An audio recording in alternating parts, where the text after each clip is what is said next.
सुप्रभात बच्चों, पिछली कक्षा में हमने मनोहर श्याम जोशी द्वारा रचित सिल्वर वेडिंग कहानी के सार का पहला भाग पढ़ा। आज की कक्षा में हम सिल्वर वेडिंग कहानी के सार का दूसरा भाग पढ़ेंगे। तो लीजिए, प्रस्तुत है दूसरा भाग। यशोधर बाबू ने रोज बिड़ला मंदिर जाने और उसके उद्यान में बैठकर प्रवचन सुनने या स्वयं ही प्रभु का ध्यान लगाने की नई परंपरा चलाई है।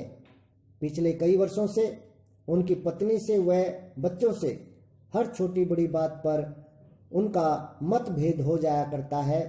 उन्हें जब भी कोई बात बुरी लगती है तो वे समहाउ इम्प्रॉपर कहकर चुप हो जाते थे।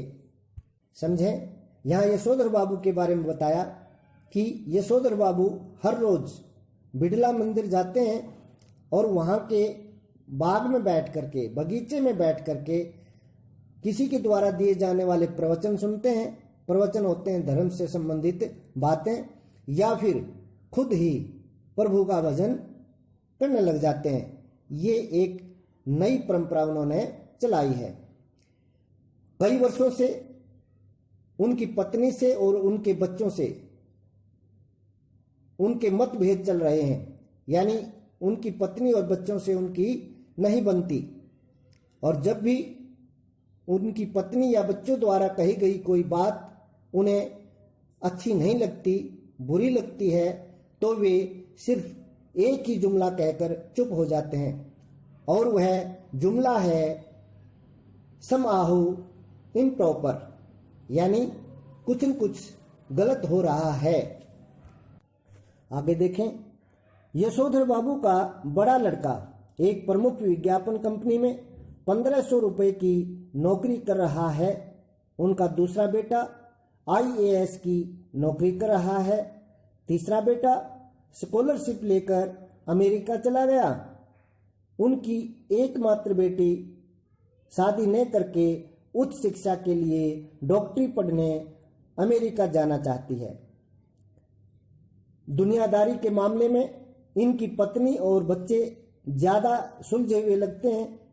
वहीं यशोधर बाबू पुराने विचारों वाले व्यक्ति हैं। वे किशनदा के सिद्धांतों पर चलना चाहते हैं। वे किशनदा की तरह रोज मंदिर जाने, संध्या पूजा करने और गीता प्रेस गोरखपुर की किताबें पढ़ने का यत्न करते हैं, प्रयास करते हैं। शाम को जब वे सब्जी लेकर घर पहुंचे तो देखा कि घर के बाहर कार खड़ी है। कुछ स्कूटर, मोटरसाइकिल थी तथा कुछ लोग विदा ले रहे थे। उनकी लड़की जीन्स और टॉप पहने हुई है। पत्नी होठों पर लाली लगाए हुए है। समझें इसे। यशोधर बाबू के 3 लड़के और 1 लड़कियां हैं।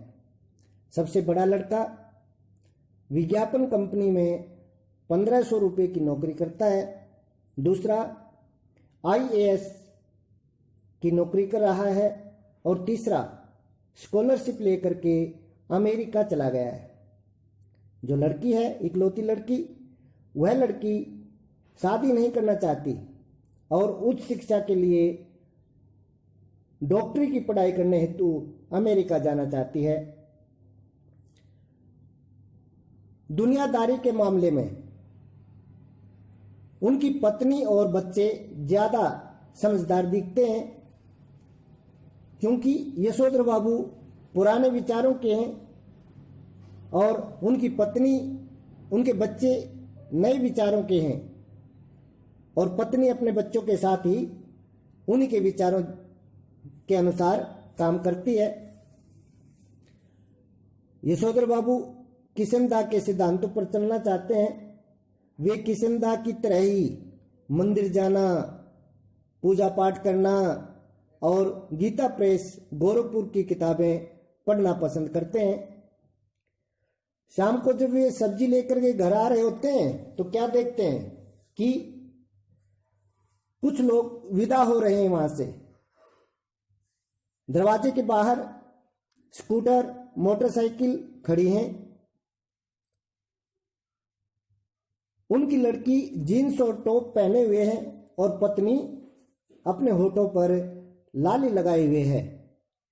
ऐसा दृश्य है, ऐसा नज़ारा वे देखते हैं। आगे देखें। यशोधर बाबू की शादी की सालगिरह पार्टी बहुत ही आधुनिक तरीके से मनाई जा रही थी। उस नज़ारे के अंदर क्या हो रहा था? यशोधर बाबू की सालगिरह मनाई जा रही थी और वह भी 25वीं सालगिरह है, जिसमें उसके द्वारा पार्टी में केक काटा गया। बड़े बेटे भूषण ने उन्हें ड्रेसिंग गाउन दिया और कहा कि सुबह दूध लाने के समय आप फटा हुआ फुल ओवर पहनकर जाते हैं। उन्हें यह बहुत बुरा लगा कि भूषण उन्हें ही सुबह दूध लाने की बात कहता है। वह स्वयं नहीं लाना चाहता है। गाउन पहनकर उन्हें ऐसा लगा कि उनके अंगों में किसन उतर आए हैं, जिनकी मौत जो हुआ होगा से हुई है। अब ये जो हुआ होगा पीछे कहानी की शुरुआत में आया है, जो क्या है, एक जुमला है, एक विचार है, एक भाव है। तो इसको समझेंगे। यशोधर बाबू की शादी की सालगिरह की पार्टी अत्यधिक आधुनिक तरीके से मनाई जा रही थी, जिसमें खुद यशोधर बाबू द्वारा केक काटा गया।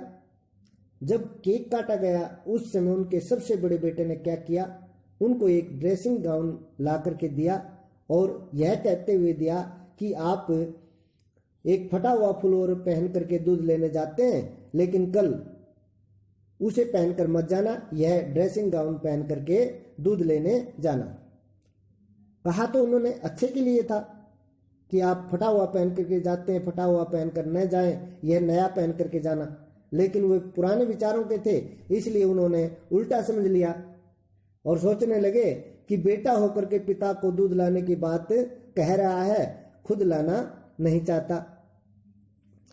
अब जब उन्होंने गाउन पहना तो उनको ऐसा महसूस हुआ जैसे कि किशन दा ही उनके अंदर प्रवेश कर गए हैं, जिनकी मौत किससे हुई थी? जो हुआ होगा से हुई थी। अब ये जो हुआ होगा और समहाउ इम्प्रॉपर, ये दोनों जुमले ही यशोधर बाबू के जीवन में संघर्ष का कारण रहे हैं और यही उनके गुरु के रहे होंगे। तभी तो यहाँ उनके गुरु की बात की गई है कि उनकी मौत भी ऐसे ही हुई होगी। सिल्वर वेडिंग कहानी का सार पूरा हो गया है। आपने अच्छे से समझना है ताकि इन पर आधारित प्रश्नों के उत्तर आप आसानी से दे सको। धन्यवाद।